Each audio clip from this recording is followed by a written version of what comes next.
2025년이 시작된 지 얼마 안 됐는데 벌써 3개월이 4분의 1이 흘렀습니다.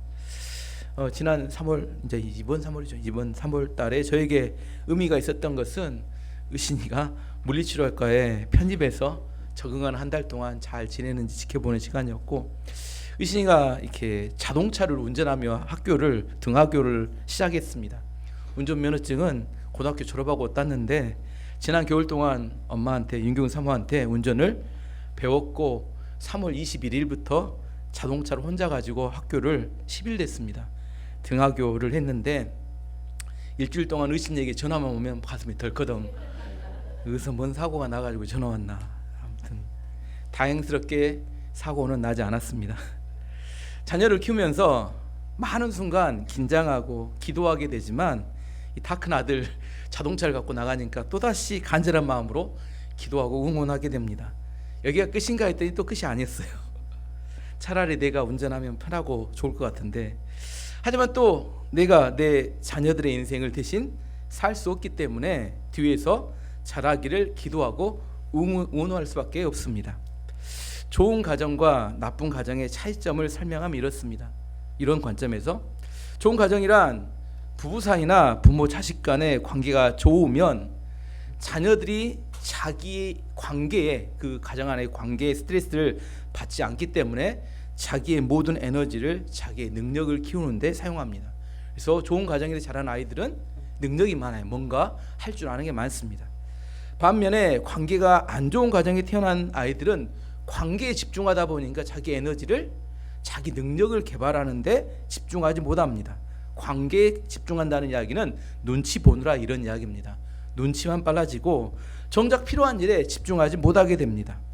요즘 인기 드라마 폭삭 속았수다, 제목에 속는데 이게 매우 감사합니다, 수고하셨습니다 이런 의미인데 속아 넘어갔다 이런 의미로 들리긴 하는데, 이 주인공인 아이유가, 이게 금영이죠. 금영이가 대학교에 7년 동안 사귀었던 영범이와 결혼할 뻔 봤다가 헤어집니다. 왜냐하면 누구 때문에?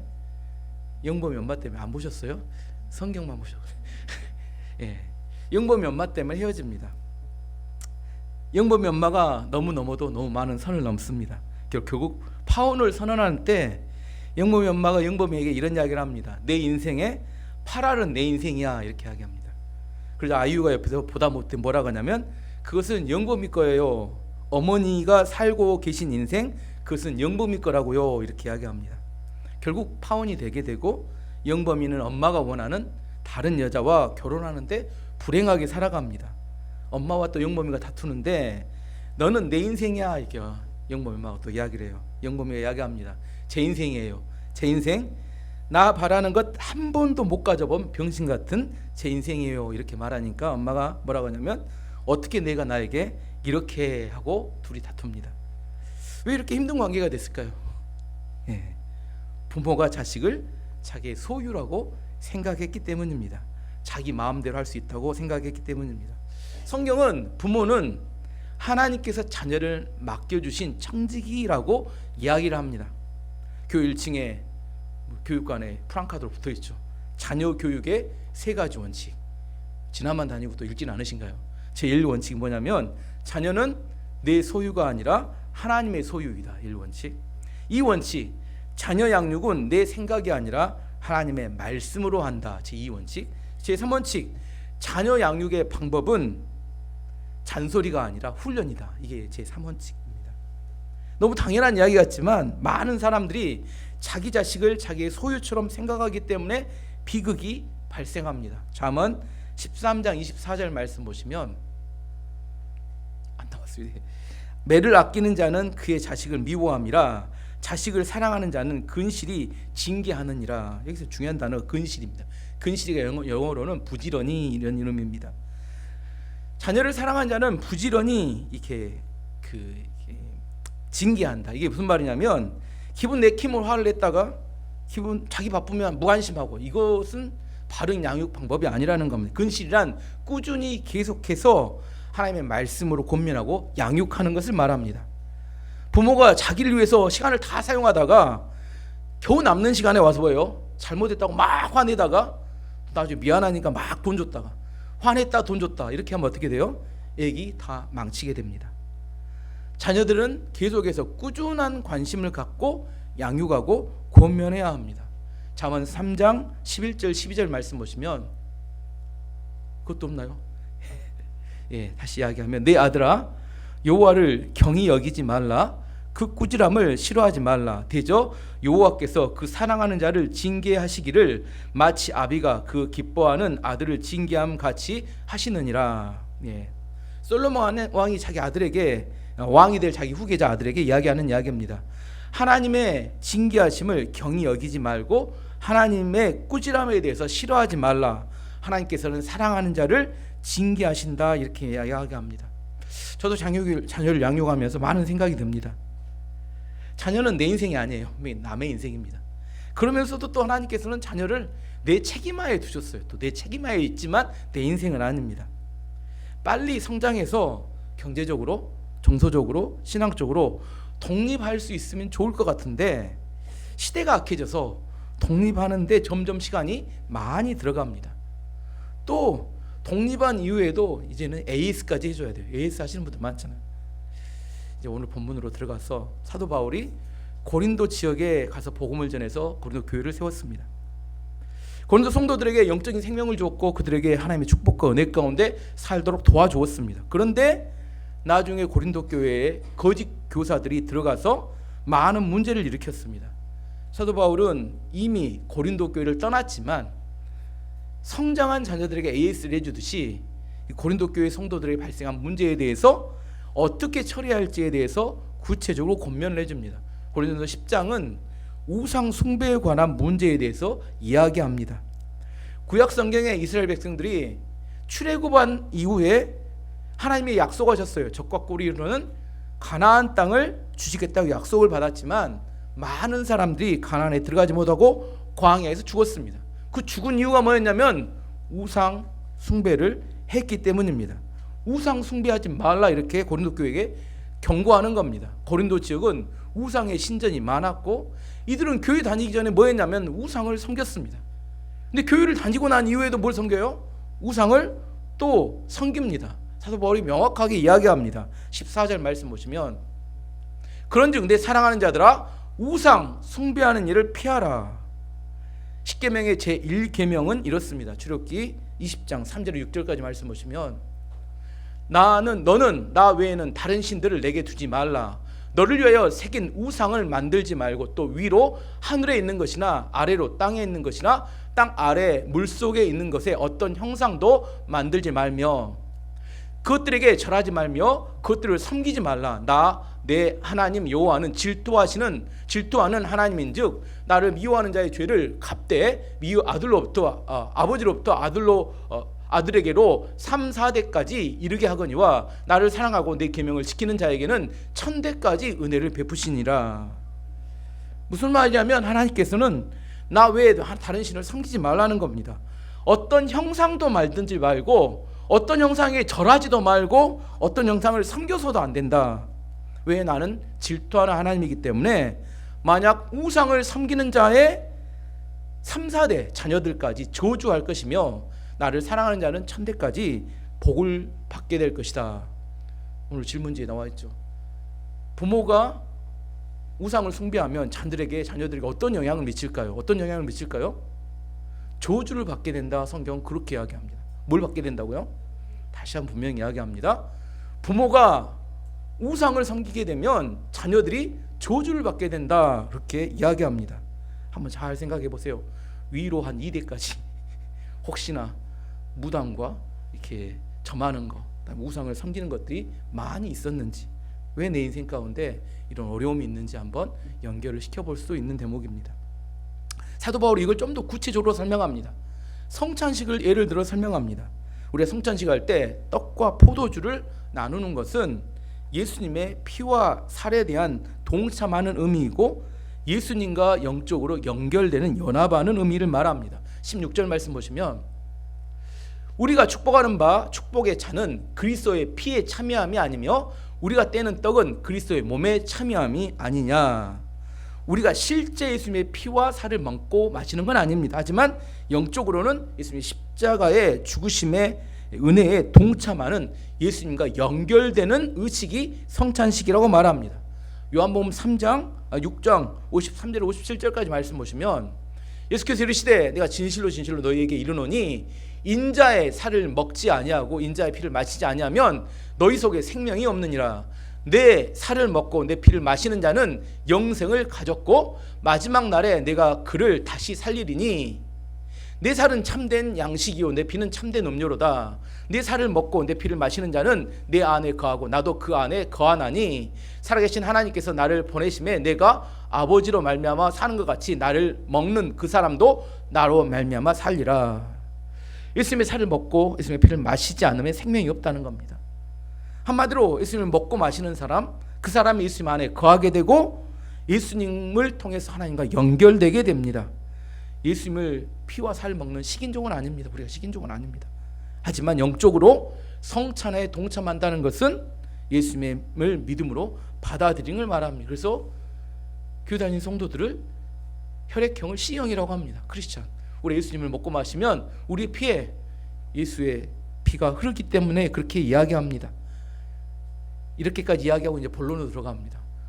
예수님의 성찬, 떡과 포도주를 마시는 것이 예수님과 영적으로 연합한 것이라면 그러면 우상에게 절하고 우상의 제물을 먹는 것이 우상과 귀신과 접신하는 것이다. 이렇게 다시 한번 이야기합니다. 19절 20절 보시면 그런즉 무엇을 말하느냐? 우상의 제물은 무엇이며 우상은 무엇이냐? 무릇 이방인이 제사하는 것은 귀신에게 하는 것이요 하나님께 제사하는 것이 아니니 나는 너희가 귀신과 교제하는 자가 되기를 원하지 아니하노라. 이방인들이 제사를 지내는 것은 귀신에게 하는 것이고 그들이 귀신과 교제하는 것이다. 이렇게 이야기합니다. 미풍양속이라는 말에 속지 말아야 합니다. 사람이 죽으면 조상신이 되는 것이 아닙니다. 저는 원래 잘 꿈을 꾸지 않는데 2주 전에 이상한 꿈을 한번 꿨어요. 저는 꿈을 잘 안 꿉니다. 근데 이상한 꿈을 꿨어요. 꿈을 꾸고 나서 기분이 되게 나빴고 하나님께 또 회개했습니다. 교회에서 꿈속의 이야기입니다. 꿈속에 교회에서 설교를 준비하는데 여러 가지 사역을 준비하고 있는데 갑자기 귀신이 제 몸속에 들어왔어요. 꿈에 진짜 말고 진짜 또 심각하게 생각하지 말고 꿈에 그렇게 느껴졌다는 이야기입니다. 또 그래서 제가 꿈속에 당황했어요. 빨리 귀신을 내쫓아야겠는데 이런 생각을 하면서 귀신과 계속 씨름을 했습니다. 근데 귀신이 안 떠나요. 그러다 깨버렸어요. 그러면서 드는 생각이 잠에서 깼는데 두려운 생각이 들었습니다. 그러면서 왜 내가 예수님의 이름으로 귀신을 못 쫓아냈을까? 귀신에 압도되지는 않았는데 전전 근거가 잠에 깼어요. 왜 기분이 나빴냐면 끝장 보고 쫓아낸 다음에 깼어야 기분 좋았을 텐데 씨름하다가 깨버려서 이제 다시 잘 수도 없고 또 다시 자야 된다냐 마무리 짓고 화장실 갔다가 이제 마지막 볼일 처리 못하고 나온 것처럼 아침에 일어났는데 새벽에 일어났는데 기분이 매우 안 좋았습니다.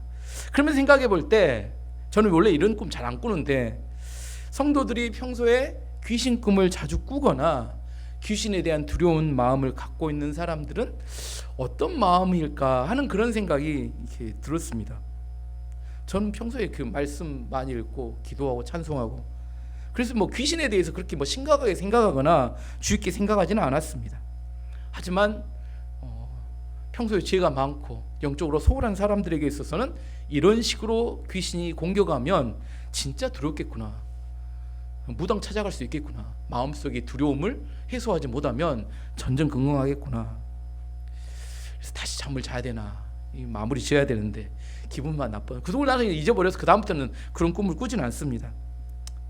그리고 생각하기를 영적으로 눌리는 성도들을 위해서 중보기도 하는 것이 매우 중요한 일이다 하는 그런 생각을 해봤습니다. 여러분 어떠십니까? 영적으로 평안하십니까?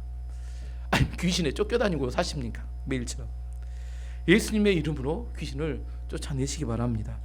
마가복음 16장 17절에 우리에게 이렇게 이야기합니다. 믿는 자들에게는 이런 표적이 따르리니 곧 그들이 내 이름으로 귀신을 쫓아내며 새 방언을 말하며. 무슨 의미냐면 우리가 살아가는 동안 영적 전쟁은 치열하게 계속 있다는 겁니다. 영적 전쟁에서 승리해야 합니다. 영적으로 둔감해지거나 어두워지면 마귀에 미혹되고 마귀에게 걸려 넘어지게 됩니다. 우상의 재물을 먹고 우상에게 절하는 것은 귀신과 접신하는 것이다. 이렇게 성경은 이야기합니다. 귀신이 여러분의 삶에 개입하게 되고 귀신이 여러분의 삶 가운데 영향력을 미치게 됩니다. 귀신이 여러분 삶에 틈타지 못하도록 해야 합니다. 성경은 우리 가운데 마귀를 대적하기 전에 두 가지를 준비하라고 이야기합니다. 베드로전서 5장 7절에서 9절까지 말씀 보시면 너희 염려를 다 주께 맡겨라. 이는 그가 너희를 돌보심이라. 근신하여라 깨어라. 너희 대적 마귀가 우는 사자같이 두루다니며 삼킬 자를 찾나니 너희는 믿음을 굳건하게 하여 그를 대적하라. 이는 세상에 있는 너희 형제들도 동일한 고난을 당하는 줄을 알미라. 염려를 다 주께 맡기라고 이야기하고 그 다음에 마귀는 어떻게 하라? 믿음으로 대적하라. 마귀를 피하라 이렇게 이야기하지 않습니다. 마귀 피하는 곤란합니다. 마귀 피하면 등에 화살이 꼽힙니다. 마귀가 쏘는 화살에. 마귀는 대적해야 합니다. 정욕은 피하라. 성경을 분명히 해석하면 정욕은 피해야 되고 마귀는 대적해야 합니다. 마귀를 대적하기 전에 염려를 하나님께 맡겨야 합니다. 또 하나, 두 번째는 야고보서 4장 7절 8절 보면 그런즉 너희는 하나님께 복종할지어다. 마귀를 대적하라. 그래야면 너희를 피하리라. 하나님을 가까이 하라. 그래야면 너희를 가까이 하시리라. 죄인들아 손을 깨끗이 하라. 두 마음을 품은 자들아 마음을 성결하게 하라. 하나님께 복종하라 이렇게 이야기합니다. 그리고 마귀를 대적하라고 이야기합니다. 왜냐하면 우리가 마귀에게 선포한다고 해서 마귀가 도망갈 얘기가 아니기 때문입니다. 영적으로 마귀 이길 수 없습니다. 하나님의 능력으로 마귀를 대적해야 합니다. 그러기 위해서 우리가 먼저 하나님께 복종하고 하나님을 가까이 하라 성경이 이야기합니다. 마귀를 대적하기 전에 우리가 두 가지, 첫 번째는 뭐요? 염려를 하나님께 맡겨야 되고 염려는 우리 영적으로 우리를 무력하게 만듭니다. 두 번째는 우리에게 하나님께 복종함으로 마귀를 대적하라 이렇게 이야기합니다. 우상 숭배하면 누가 저주를 받는다고요? 분명하게 하죠. 여러분 자녀들이 저주받게 된다 성경은 그렇게 이야기합니다.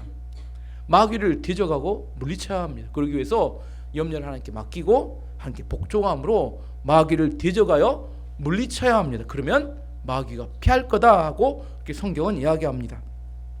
우리나라에 천주교가 들어왔을 때 제사 문제로 핍박을 받았는데 최초의 순교자, 천주교에서 최초의 순교자가 나왔던 박해가 신해 박해라고 1791년 정조 15년에 있었던 박해입니다. 천주교가 제사 금지 명령을 내렸습니다. 그리고 전북 진상군의 선비였던 윤지충과 권상현이 집안에 있던 신주를 불태워버렸어요. 매맞을 짓을 했죠. 요즘 같은 날일 건데 그때 당시에 1791년에 신주를 불태워버리고 어머니가 돌아가셨는데 유교식 장례를 지내지 않고 천주교식 장례를 치렀습니다. 이것이 누가 또 이게 왕에게 꼬질러 잡혔어요. 상소가 올라갔습니다. 그랬더니 종조 왕이 뭐라고 이야기했냐면 제사를 지내지 않는 것은 살인과 같다. 그들을 잡아들여라. 그래서 윤지충과 권상현이 이게 진상군 관하에 잡혀갔습니다. 그들이 이런 신앙 고백을 합니다. 그때 거듭 말씀 드리거니와 천주교를 신봉함으로써 제 양반 칭호를 박탈당한다 해도 저는 하나님께 죄를 짓지를 원치 않습니다. 뿐만 아니라 신주를 모시지 않는 서민들이 그렇다고 해서 정부를 반대하는 것이 아니라는 것과 또 가난하기 때문에 모든 제사 규정을 지내지 않는 양반들도 엄한 팽망을 당하지 않는다는 것을 고려해 주십시오. 그러므로 제 낮은 생각으로 신주를 모시지 않고 죽은 이들에게 제사를 드리지 않으면서도 제 집에서는 천주교를 충실히 신봉하는 것은 결코 국법을 어기는 것이 아닌 듯합니다. 이렇게 이야기했고 하지만 이들은 제사를 지내지 않는 걸로 참수형을 당해서 죽임을 당하게 되었습니다. 이렇게 이들은 천주교 신앙을 가지고 이렇게 순교를 했는데 근데 천주교는 좀 지나서 뭐 어떻게 해요? 제사를 드려도 된다. 제사는 조상신이 아닌 조상에 대한 존경의 의미다. 이렇게 제사를 허용해 줬습니다. 이 죽은 사람 뭘까요? 왜 죽었을까? 이들은 왜 죽었을까? 죽은 사람만 억울하죠. 이들은 그들이 말한 말 따라서 죽었는데 기독교는 이 순교했던 윤지충, 권상현과 같은 동일한 믿음으로 제사를 우상 숭배로 보기 때문에 제사를 지내지 않습니다. 사도 바울은 우리들에게 이렇게 권면합니다. 23절 24절 말씀 보시면 모든 것이 가하나 모든 것이 유익한 것이 아니요 모든 것이 가하나 모든 것이 덕을 세우는 것은 아니니 누구든지 자기의 유익을 구하지 말고 남의 유익을 구하라. 요즘 사용하는 말로 내 돈 내산 이런 말이 있습니다. 무슨 말이에요? 내 돈 주고 내가 물건이나 뭘 산다는 의미죠. 법인카드로 사지 않고 남의 돈으로 사지 않고 내 돈으로 샀다는 겁니다. 근데 이런 의미는 좀 더 발전해서 이런 의미가 있습니다. 내 돈을 주고 내가 사는데 네가 무슨 상관이냐, 이런 의미가 있어요. 내 돈과 내 시간을 사용하지만 남들에게 어떤 영향을 미치는지를 살펴볼 줄 알아야 합니다. 요즘 미국의 트럼프 대통령이 미국 우선주의를 외치면서 미국을 살리기 위해서 그동안 도와줬던 주변 나라들에 대한 원조를 다 끊어버리고 있습니다. 보기가 그렇게 좋지는 않습니다. 힘이 있고 능력이 있다는 것은 주변 사람들에 대한 책임과 의무도 있는 것을 의미하는데 그것을 포기하겠다는 의미입니다. 트럼프는 이것을 뭐라고 이야기하냐면 상호주의, 이렇게 이야기했어요. 상호주의란 네가 나에게 현금만큼 내가 너에게 갚아주겠다, 이런 의미입니다. 네 나라가 우리에게 100% 관세를 매기면 나도 너네에게 100% 관세를 매게 돼. 틀린 말 아닐 것 같잖아요. 하지만 어른하고 아이하고 싸우는데 동일하게 하면 누가 이겨요? 어른이 무조건 이기죠. 이게 능력과 힘이 있다는 것은 책임이 있다는 의미인데 그런 거 상관하지 않겠다는 의미입니다. 왜? 이유를 이렇게 했습니다. 도와주어도 고마워하지 않는다. 그렇게 이야기했습니다. 이렇게 살아가는 세상이 얼마나 각박해져 가겠습니까? 힘이 있는 사람은 힘이 없는 사람을 도와주고 보호해줘야 되고, 도움을 받은 사람은 반드시 도움을 준 사람에게 고마움을 표현해야 이게 아름다운 세상이 되지만, 세상은 점점 도움을 받은 사람은 당연하게 생각하고 도와준 사람은 더 이상 돕지 않겠다고 하는 쪽으로 세상은 점점점 변화해 가고 있습니다. 참 살기 어려운 세상이 되어가고 있습니다. 미국의 한 한인교회 관리 집사님 이야기입니다. 이 집사님은 한쪽 눈이 실명을 하셨어요. 반대쪽 눈도 시력이 그렇게 좋지는 않습니다. 공부도 많이 하신 분이고 경험도 많은 분인데 눈이 잘 안 보이니까 처음 생각에는 교회 가서 청소나 하고 살아야겠다, 청소를 하며 살아야겠다, 이렇게 생각하고 들어갔는데 이분이 일을 잘하니까 관리 집사님을 하시면서 교회를 관리하며 지내게 되었습니다. 이렇게 몇 년 동안 교회를 관리하셨는데 어느 날 교통사고가 났어요. 교통사고가 났는데 머리를 꽝 찧었고 머리가 찢어서 피가 나서 꿰맸습니다. 네, 놀라운 일이 발생했습니다. 충격 이후에 눈이 밝아졌어요. 우리나라 고장난 TV 있으면 한번 꽝 때리면 이렇게 좋아지잖아요. 화면이 꼭 이렇게 꽝 하고 나서 눈이 밝아졌어요. 눈이 밝아지니까 고민이 생겼습니다. 지금까지 교회 관리하는 일을 했는데 계속 해야 되나, 이런 생각. 이제 눈이 좋아졌으니까, 눈이 안 좋아져서 관리를 했는데 이제 해야 되나, 이런 생각이 들었어요. 그러면서 또 이런 생각도 반대로 했습니다. 하나님께서 이렇게까지 은혜를 주셔서 밝은 눈을 주셨는데 이 눈을 가지고 세상 일을 하며 살아가는 게 하나님의 뜻일까, 이런 생각도 하겠습니다. 그래서 두 가지 생각 중에 그분이 결단을 했습니다. 죽을 때까지 밝은 눈으로 교회를 섬기며 살아야겠다, 이렇게 헌신하게 되었습니다. 이것은 옳고 그름의 문제는 아닙니다. 하지만 하나님 앞에서 내가 어떻게 살지에 대한 태도에 관한 이야기입니다. 제가 가끔 여자 이렇게 의사 선생님, 나이가 제 나이 또래 비슷하면, 나이가 많죠, 여자 의사 선생님들 만나면 이런 소리를 합니다. 나는 대학을 졸업하고 한 번도 쉬고 싶었는데 쉬지 못했어요. 지금까지 계속 직장생활을 했다는 겁니다. 이게 왜 하소연이냐면 월급이 많으니까 주변에서 절대 쉰다고 못 쉬게 말리니까 못 쉬다가 지금까지 와버렸다는 거예요. 근데 억울하다는 거예요. 나는 왜 이렇게 계속해서 일만 해야 되는 거, 주변에 쉰다고 하면 절대 못 쉬게 한다는 거예요. 모든 것이 가하나 모든 것이 유익한 것은 아닙니다. 모든 것이 가하나 모든 것이 덕을 세우는 건 아닙니다. 우리가 어떻게 살아가는 것이 가장 지혜로운 것일까? 성경은 이렇게 이야기합니다. 하나님의 영광을 위해 살아야 된다, 이렇게 말합니다. 고린도서 10장 31절 말씀 보시면, 그런즉 너희가 먹든지 마시든지 무엇을 하든지 다 하나님의 영광을 위하여 하라. 자기의 영광을 구하지 말고 하나님의 영광을 구할 때 가장 아름다운 인생이 될 수 있다고 말합니다. 제가 학교 다닐 때 이제 시험 기간이 기니까 시험 공부를 하고 시험 기간이 돼서 이제 이렇게 시험 보러 교실에 들어갑니다. 교실에 딱 들어가면 두 분류의 친구들이 있어요. 한 분류의 친구들은 마지막에 막 열심히 막 암기를 하는 친구들이 있어요. 막 그 암기하고 자기가 준비한 것들. 또 한 친구들은 여기 끼고 저기 끼고 친구들 이렇게 사이에 돌아다니는 애들이 있습니다. 두 분류의 사이가 뭘까요? 두 분류가 있어요. 첫 번째 분류는 평소에 공부를 열심히 해가지고 마지막에 시험 들어가기 전에 이건 다시 한번 확인하고 들어가겠다고 생각하고 마지막 암기를 하는 애들이고, 자기가 준비했던 것을. 두 번째는 대충 공부하니까 모르는 게 너무 많아.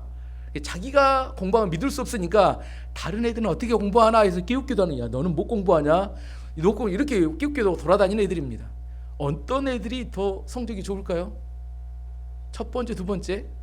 당연히 첫 번째 애들이 성적이 좋죠. 인생도 마찬가지입니다.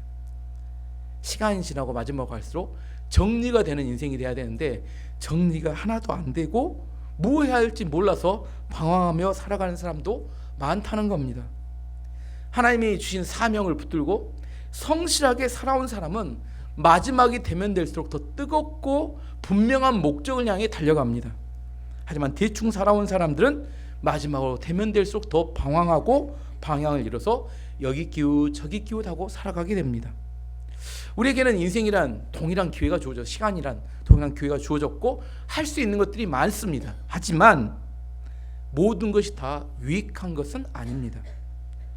송곳같이 날카롭게 하나님 주신 사명을 이루기 위해서 집중력 있고 초점이 있는 인생을 살아야 합니다. 향방 없이 산에 뭐가 잡힐지 모르니까 산에다가 기관총 쏘듯이 그렇게 살아가서 안 됩니다. 스나이퍼처럼 정확한 목표를 가지고 하나하나 정주하며 쏘는 인생이 되어질 때 많은 열매를 맺을 수 있고 내 안에 풍성한 삶을 살 수 있고 초점을 가진 인생이 될 수 있습니다. 아직 오늘 날씨가 추운데 이제 점점 날씨가 뜨거워져 가고 있습니다. 4월이 되면 뭐 한식인가요? 우리나라 5대 명절이라고. 한식 때문에 또 우상 숭배하니라고 또 전국에 난립니다. 오늘 본문의 핵심 내용은 우상에게 절하지 말라, 절하지 않길 바랍니다. 분명히 이야기하면 우상에게 절하거나 우상을 섬기면 누가 망한다고요? 여러분 자녀들이 저주받는다 내가 분명히 오늘 이야기합니다. 우상에게 절하지 마시고 하나님만 섬기기를 원하시고, 그리고 또 초점이 있게 뜨거워져가는 날씨와 같이 더 우리의 마음이 뜨거워지고 초점이 있는 그런 인생을 사는 교회 성도가 되시기를 축원합니다. 이제 함께 기도하도록 하겠습니다.